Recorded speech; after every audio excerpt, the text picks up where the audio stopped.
But listen, if you want to ask any questions in here today, the best way to do it, I do try and pick stuff up in the chat, and I'll try and do it either way. But you can use the chat function, or you can use the Q&A, and we'll do it that way. Otherwise, I'll just talk about whatever I feel like talking about, if I'm honest with you. Okay, first questions come in there. Let me just answer that one straight away. How do we stop being a sponge to a narcissistic father? I think it's a good question. What I would say is that if you feel like you're being a sponge to the narcissism, then there is some power that you have over that, right? And I think a lot of people talk about boundaries, and what happens on social media is that when people talk about them, they get quite polarized and they make it seem as if it's really simple, and if abuse can just go away if you just lay this firm boundary.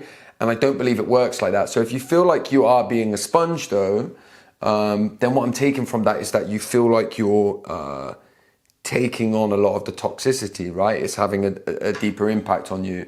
So you do need to get as clear as you can about the boundaries in that instance. And that could just be literally being firm with yourself about what you're about to allow in your life, all right? And once you get clear about what you're gonna allow in your life, then you have more opportunity to get better at laying those boundaries. But I wanna be really clear, yeah? It's not easy with abusive people, yeah? Boundaries are not easy with abusive people. Boundaries can be much more simple if we're talking about personal boundaries and in terms of what we might need to do, right? They can be more simple when we're just a people pleaser and it's just talking about everyday people, right? But abusive people don't see a boundary and then just step up to it and go, oh, there's a boundary. Never mind, I can't continue to use the tactics that they don't do that, yeah? So they're gonna fucking work hard against your boundaries, which means that your boundaries are gonna slip and fall a lot, yeah? So just do the best that you can, but be clear on what you are going to accept in your life. Once you get clear on that, you at least have some direction that you can go in. Here's a good question. I am going to go in the Q&A as well. The Q&A is the best place for the questions, all right? Do you think toxic parents or toxic people know they're being toxic? Was literally pondering this morning. It's a great question. I get asked it all the time, right? Do people know that they're being toxic? I don't think there's a straight answer here. I think it's a little bit more nuanced. But my first answer is that yes, toxic people do know what they're doing, right? Because think of any toxic person, they know exactly when to turn it on and when to turn it off. And so this like overly kind of loving spiritual way of looking at toxic people of like, you know, they don't know that they're doing it, it's not their fault, right? I'm going to bat that straight out of the window and say I'm not down with that, right? But if they don't know what they're doing, how do they know to turn it on in public and when to turn it off when they're behind closed doors, right? So they certainly at some level have an idea. Do I think it's a little bit more subconscious than they wake up in the morning and go, right, am I going to be toxic? Yeah, I do think it's a bit more subconscious than that. I do think the level of complexity there is that, you know, they probably don't necessarily know. They don't have enough awareness. They don't have enough ability to be able to self-reflect and know that they are doing it. But it's not just as simple as saying, you know, we can't blame them. They don't know that they're doing it. Because I do think they know that they're doing it. And I think to expand on that a little bit, I love spirituality, right? I love the idea of trying to love everyone. I love the idea of trying to recognize why people are the way that they are. I think it's a very noble idea. I think it's something that we should probably, you know, try our best maybe to work towards. I also think that it's a bit of an unrealistic ideal. I think we live in a world where there are horrible people. And I think if you want to live your best, most free life, I think what a lot of people need to heal from is the idea that you'll ever be able to just love everyone and have them love you. Like, I think there's a lot of sort of people-pleasing tendencies mixed up and wrapped up in all of that. Again, don't get me wrong, I can have compassion for everyone in the end, yeah? I can see the error of their ways, but I don't think it serves me that much to see that. I think what serves me best in the world that we live in today, the busy, fast-paced world where we interact with a lot of people, I think the best thing that I can do is see people for how they truly show up and then make the best decision for me and my life on whether they get to fucking be anywhere near me. I think that's more realistic. I love the noble idea of the other one. I understand it makes great social media posts and it makes you lovable and likable. I played that game of being lovable and likable and I fucking lost myself. And today in my life, I try to be me. I understand that won't make me likable and lovable to everyone. And I'm more comfortable with that. And I say more comfortable with that because it'd be a lie to say I no longer give a fuck what anyone thinks of me, because sometimes I still get crippled by it. So that's a very long-winded way of answering the question. Right, I'm going to go to the Q&A here now because there's loads in here. And I'm just going to get this chat. So let me just pick this one up in the comments. I think it's a really good question. Is there anything I can do to support my partner in their post-parent cut-off loneliness and longing to have a mum? Here's what I would say to you. If you're trying to support somebody that's had to cut a toxic parent, there is nothing that you can say that is going to make it better for them. All right? Now, that might sound quite defeating, but it's the reality and it's the truth. There's nothing that you can say that's going to make it better for them. But what you can do, is help them feel witnessed, seen, and less alone in their reality. And you do that by being with them. You do that by working on yourself to make sure that when they have difficult emotions and when they need to explore their reality, which is sometimes horrible, hard, and dysregulating for you, that you find ways to be with them in that moment without trying to fix it very quickly or change it. Not easy, but that's the best advice that I can give. It's quite freeing, to finish saying that, it's quite freeing to know that there's nothing that you can say that can make it better for them. Because then you know that it's not worth searching for the words. Be with them, witness people. That's the same for any, by the way, struggle for anyone, I think. I got threatened by my psychologist because of my criminal imagination and hitting my parents with knives, although I come to get rid of these thoughts since I still feel very the question. Listen, I think that's a little bit complex for me to answer. I don't want to pretend to know the answer to that question. So I'm going to go on to the next one. How do you deal with living in a small town and near to your parents who have gone no contact? All I can say to you is that I moved out of the town that I grew up in as a result of a smear campaign. It wasn't at the hands of my parents, by the way. But I don't even like going to my hometown. I don't like being there because what the smear campaign does as a form of abuse, right, that people don't talk about, is it not only makes you feel anxious around the people that you know that you've been smear campaigned against, but the toxic person will have, I'm going to use these words purposely, will have infiltrated the people that you love the most and everyone else that you could possibly be connected to where possible, to scapegoat you. Right? And so that abuse works by then making you be fearful and anxious to be around anyone through fear that they may know or they may not know of this smear campaign. They may have known, been told some shit about you. They may not. And so what you end up doing is with everyone that you know could possibly have been part of that, you end up trying to make up for that shit. Yeah. You end up trying to fight your corner with somebody that may not even have a narrative about you. So it's a very deep form of abuse, the smear campaign. So I know that doesn't answer your question, but what I will say is that I hear you and I recognize how difficult it is, because as somebody who was on the end of a smear campaign myself in my hometown, I don't like going there as a result.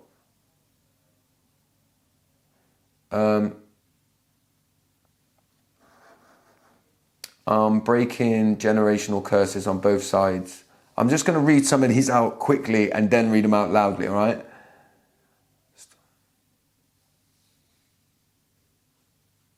Okay, so somebody's breaking generational curses on both sides of their parents. Let me just do this a minute.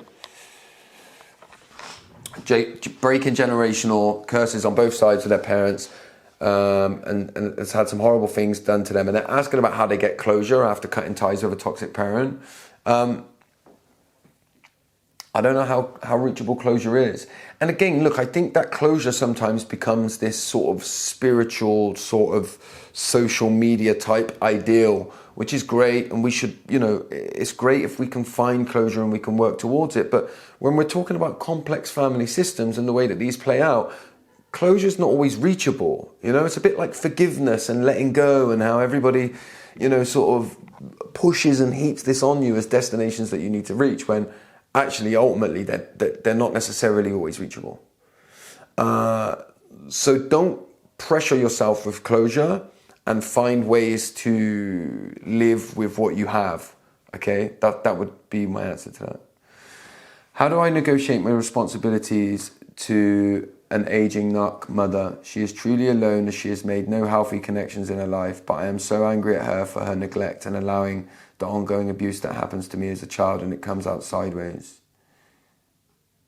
Listen, let me say this. Every situation is different, right? And I think when you have an aging, dying in some cases, parent who's been narcissistic or toxic or abusive in any ways, I think you need to do what's right for you. It's wrong for me to say you keep cutting them out, right? Because I don't think it works like that. And I think you need to do with whatever the best thing you can do that's going to help you sleep at night. That's the honest answer, without trying to pretend I have the fucking answers to everything. That's the honest answer that I would give you. But I would pick out a couple of things here and say, if there's been someone in your life that throughout your life has been toxic and abusive to you, then I don't believe you have a responsibility for anything. I believe that parents have a responsibility when their child is born to do the best that they fucking can. And if they haven't done that, then you don't, as a child, have any responsibility to them. However, I understand and appreciate that you may feel that sense of responsibility. So you have to do what's right for you. I have had to go no contact with my awful toxic parents, but my kids still have a relationship with them and I can't cut this off. Is there anything that makes it easier, as even hearing about them is triggering? I don't know if it makes it easier, but what I would say is that I think, I talk about this a lot, and I get asked this a lot about parents that you've had to cut that still have a relationship with your child. Again, this is different for everybody. Some will say, well, it's fucking my right to cut them from my child as well. And I think that's, I wouldn't argue against that. But this situation that you're talking about feels like, for whatever reason, you feel like that contact needs to continue. And I understand that too. So what I would say is that you need to get, a bit like the boundary stuff, you need to get really clear on your rights, okay? So, I would be, if you're going to have a relationship with my children, then here are my rights. I don't know. I don't allow you to be with them on their own. I will not allow you to be in my house and talk in X, Y, and Z way. If you do, then I will ask you to leave. And I know I'm making that sound a lot more simple and easy than it is, but you do need to try your best to get as clear on that as you can. How do I accept I will never have a parent because of their narcissistic tendencies? Again, look, I think it's hard, man. I think it's hard. And again, I worry about the kind of spiritual, idealistic ideas that come up here, of how do I find acceptance and how do I let go? I think those things potentially sometimes happen as a byproduct of the day-to-day trudge that you have to put in. When we're talking about abuse from somebody and then adding in that the abuse has come at the hands of a parent, you are connected to that parent, whether we like it or not, yeah? But biologically, often, like there's a connection there. And so these ideals that we're almost, or you're almost pressured to work towards often, I think are harsh and unrealistic. So don't work towards acceptance. Don't work towards forgiveness. Don't work towards closure. Live your life on a day-to-day basis the fucking best way that you can, with an abusive parent hanging around, doing their best to still impact you in any way that they can. Do your fucking best. That's all you can. Don't listen to the people that, are sat in the lotus position telling you need to find closure. Don't listen to them. Listen to yourself, listen to your heart, and listen to your body, and do what you can. That's all you can do. And in many cases, not all, but in many cases, We're talking about the best in a bad situation, none of which has ever been your fucking fault, remotely. So do your best. Do your best on a day-to-day basis. That's the best thing I can say to you. I feel guilty about not wanting to care for my toxic parents and judged by others because of my decisions, especially the social worker. That's shit, man, that the social worker's lack of understanding around this stuff as well. And look, I'll go back to saying this again. When you've got a toxic and abusive parent that's done nothing to care for you all of your life, why should the responsibility fall on you when they reach a stage when they need caring for? So I'm sorry that I think it's shit that you feel guilt, and I hope that the guilt isn't too strong, but you shouldn't feel it. Not shouldn't. It's not yours to feel, yeah? Can you give advice on how to maintain a relationship with a sibling who still has a close relationship? I'm assuming you mean with a toxic parent. The sibling thing's hard again, right? Because often what might have happened is you may have become the scapegoat, you may have become the black sheep of the family.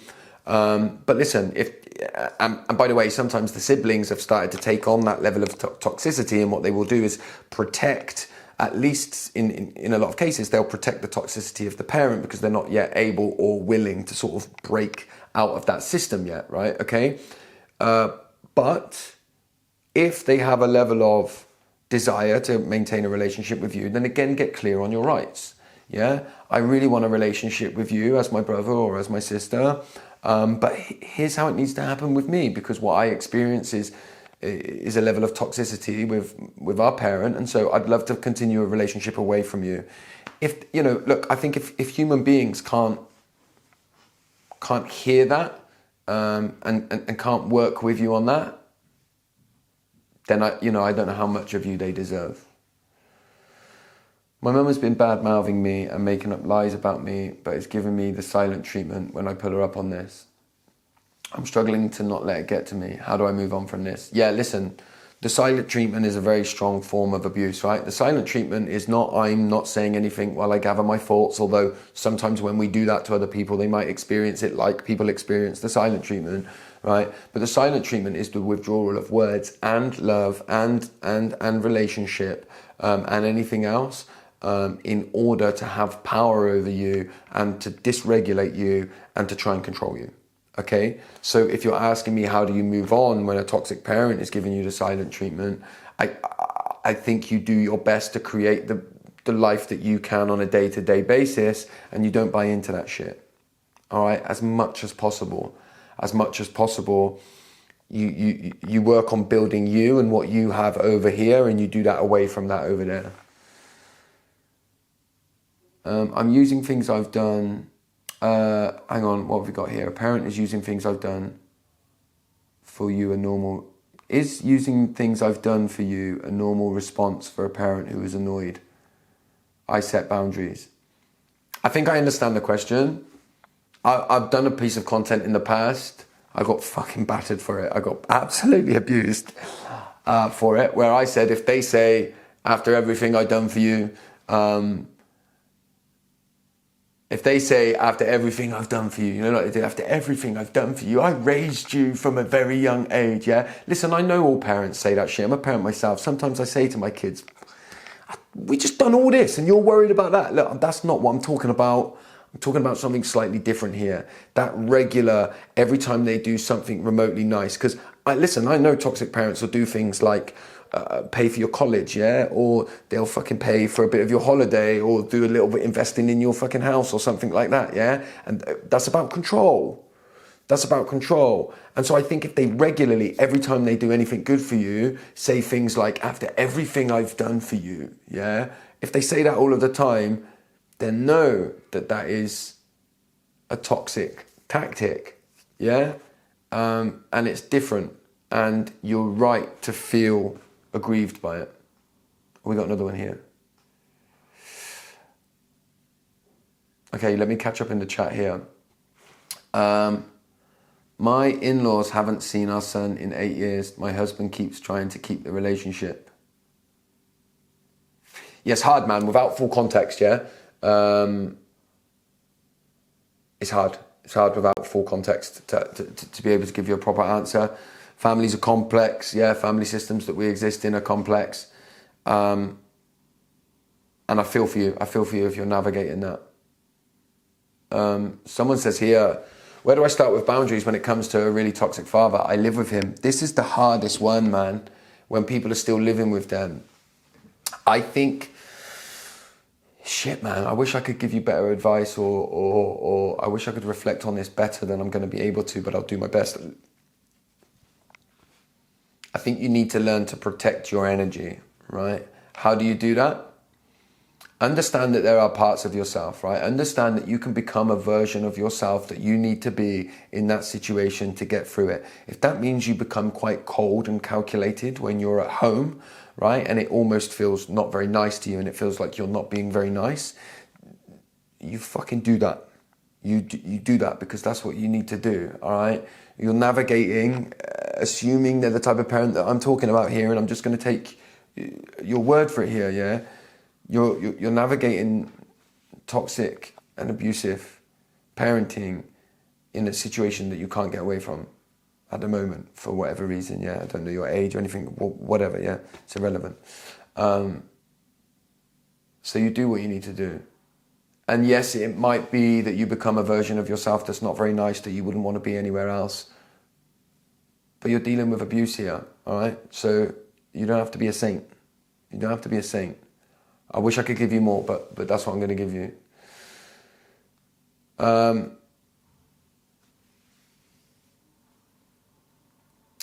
What else have we got here? I'm just going to go back through this chat now.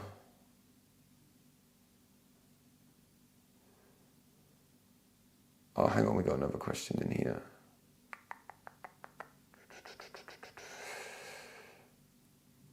Yeah, my mum would always say, I've raised you. I was there for every surgery you had. It's called being a fucking mum. You know what? About toxic mums as well, and at the risk of upsetting people, it's fucking really hard to talk about toxic mums. I mean, it's hard enough to talk about toxic parents, right? When you get a bit more specific and you talk about a toxic mum, it becomes even more tricky. It becomes even more tricky, by the way, if your toxic mum was the single parent of you when you were a child, right? Because ain't fucking many people out there that are going to allow you to go, yeah, well, they might have raised me completely on my own, or they might have been the person that was there when I fucking raised myself or was dragged up in that single parent household, yeah, but they were still toxic. That's fucking hard, man. That's hard. That's hard to talk about. And look, single parents, particularly single mums, take a lot too much flack. I don't think they're respected enough in society, right? But there is a flip side of this, and those things can coexist with the fact that sometimes people's struggles are a result of the toxic parent they were left with.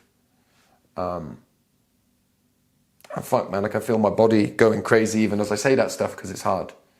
Because it's hard to say, man.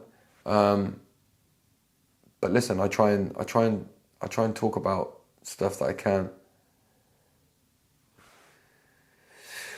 Good practices to clear the head. Anytime I'm alone, trying to relax, walk dogs, etc., I have the same arguments in my head. Cut ties with parents a year ago, but I can't clear my head. Even I'm having nightmares, the same of arguments. I can't see the picture on here because it's so small. Have you ever done my breath work? Message me privately, the person that's asked me this question, if you're still in here, and I'll send you a link to try it for free. I just jumped in, so I'm not sure you've covered this. How do you deal with the parents ignoring you, acknowledging you, but trying to react out to the kids to maintain a relationship with them? Hang on, let me just try and read that again. How do you deal with parents ignoring you,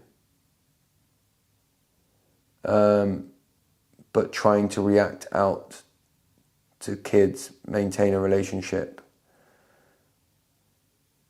Yeah, it's hard, man. I think what you're saying with the question, I'm struggling to sort of make head or tail of it a little bit.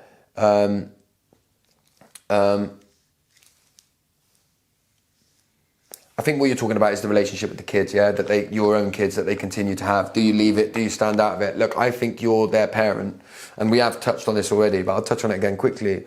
You are the parent of your children. You fucking get to be in charge of what you believe is right in that situation. Do you know anything about family constellation work? There's an amazing woman called Chelsea something who came into, I don't remember her full name, I'm afraid. But she came into Breathing Space, my online community, and she did a family constellation session for us. It was very, very powerful, man, yeah. Very powerful. Any more for any more? Let's catch up with the chat in here now.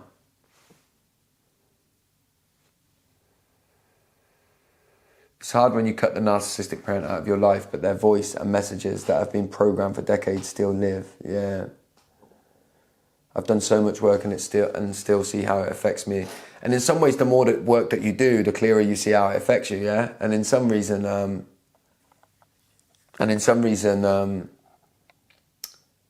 makes it even worse. Do you know what I mean? In some cases.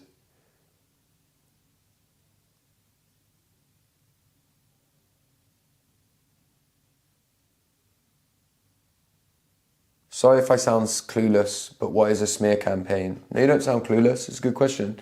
The smear campaign is basically, if you cut ties, or even if you don't, actually the smear campaign starts way before that, but at some point what they do is they go around to the people that you care about the most and the people that you love the most, and in some way they set about smearing your name. So sometimes they'll do that, often covertly actually, by like acting like they're so hard done by and that they love you and they've tried their best, but you don't want a relationship with them and they just don't know what to do about it, and they've tried everything. Or sometimes they'll do it more overtly and they'll really smear you and say, you know, you did this and they did this to me and they're horrible people.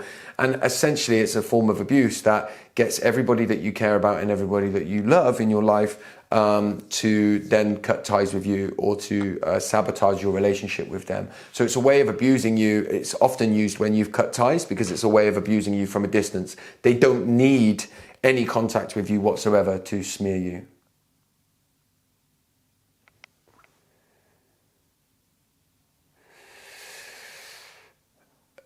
Yes, look, someone says here, my mum allowed my brother to sexually abuse me and now they say I'm crazy because I broke the silence. Listen,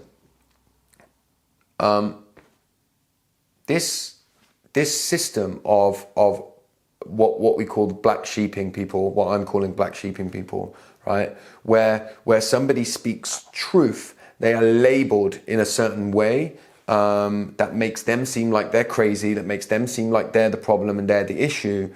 This is happening in societal systems as well, yeah? You see it now. We've got those people in power, all right, that are not serving us, they're not doing what's good for us, and in fact, they're abusing us. They're fucking getting richer and they're doing crazy things. If you call it out, if you're overtly call it out and say, this is what's happening, you're scapegoated in our world today still, now, yeah? So it happens in family systems and it happens on bigger systems as well. And we need to start seeing that clearly. Whenever a large group of people are pointing to somebody and saying, you know, particularly people that don't have much power. So if you think over the years of the people in the UK, where I'm from anyway, that are scapegoated, I think like in the 90s, what they started doing is scapegoating addicts and alcoholics, right? And it was like, you know, the government, it's not the government's fault, those in power that actually have the ability to make some fucking change. It's not that they're underfunding, right? It's the addicts and the alcoholics, right? And then more recently, they scapegoated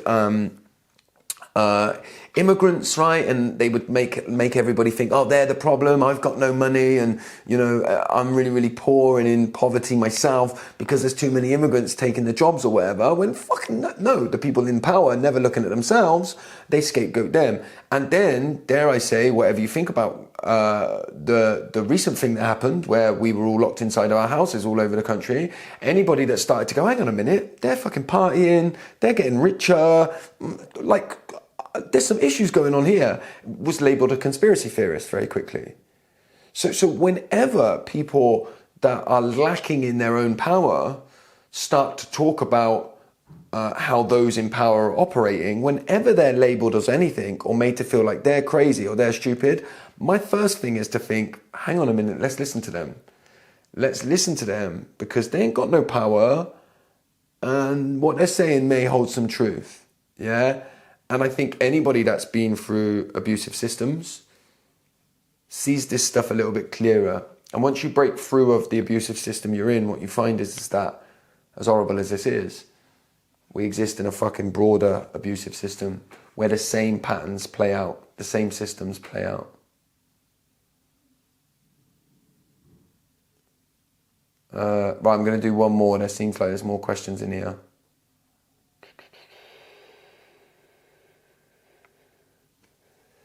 Can you keep relationships with people that are still in contact with your family? What rules do you need to set if it can work? Or do I need to accept it will just not work?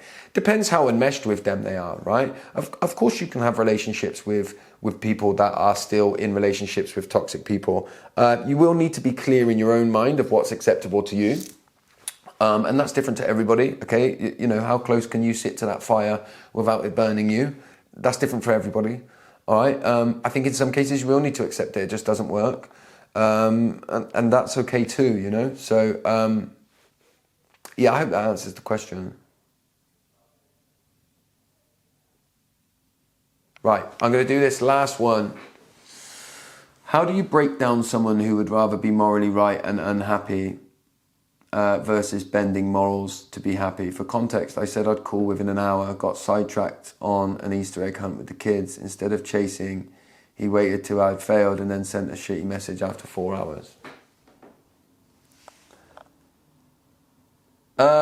Listen, I know you've given me some context there. It's difficult without full context, but let me say this. The toxic people that I'm talking about, yeah, you'll never break them down. They will always be morally right in their head and you will fucking never win. So don't fight them.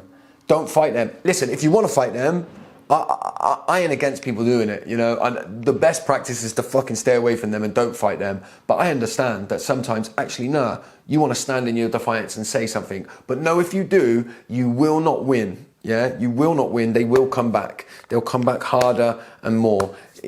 In most cases, if we're talking about the people that I'm talking about, cut, dead, blocked. Don't fucking go near it. Don't go near it because you won't win. And they will always believe themselves to be morally right.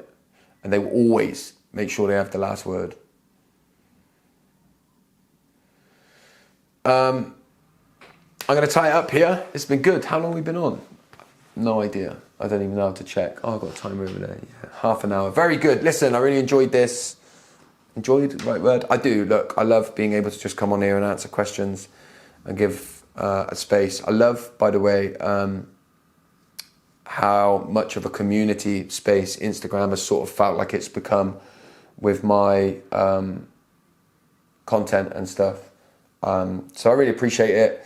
Lastly, I will just say that more in-person sessions are coming up. We did Dublin this week, so I was in Dublin for an in-person session. Amazing. We had 80 people turn out. It was amazing. A big love to all of them people. London is sold out, but you can join the wait list. Belfast, I'm coming to Belfast in a few weeks. Don't worry, I'm going to save this on my grid so you'll be able to watch it. And then I'm about to announce in the next day or two Edinburgh, which is going to be massive. It's going to be 80 spaces there, and Newcastle as well. All right, and we're still working on more. There's also my online community space if you want to go and find out about that one. Yeah, Dublin was yesterday. No, it was the day before yesterday, Dublin was. It's amazing. We'll be back. I'm coming back there, don't worry. Just go and sign up to my mailing list. That's the best way to keep up. All right? Take care, people. Yes, America next year, hopefully, and other parts of the world too. See you soon.